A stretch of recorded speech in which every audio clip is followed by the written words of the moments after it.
Hello दोस्तों, सभी से नमस्ते प्रणाम। तो आप लोग कैसे हैं? स्वागत करते हैं अपने यूट्यूब चैनल पर। हम लोग लेकर आए हैं एक बेटी विवाह गीत।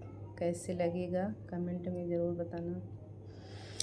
राजा के आंगनवा चंदना के रबीरवा हो, अछना बिछना गहीर।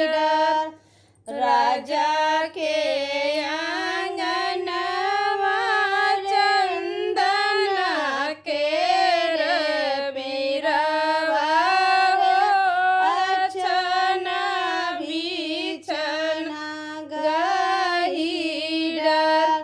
तेहि तरे मोर बाबा सोनावा संकल्प हेरई लागे सुधर सोनार।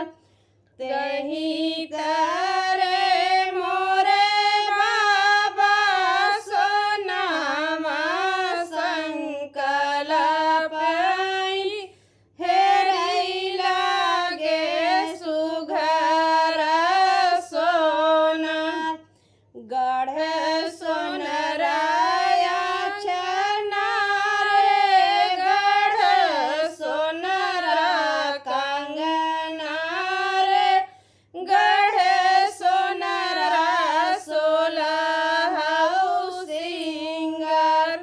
गढ़ सोनरा छनार रे, गढ़ सोनरा कंगना रे, गढ़ सोनरा सोलहउ सिंगार। गहना पहिरी बेटी चौके जबैठाई, मोतिया ढूराइयास। गहना पहिरी बेटी चौके जबैठाई, मोतिया ना ढूराइयास। भीतरा से निकरे हैं बाबा हो कवने रामा, बेटी से पूछई समुझई। भीतर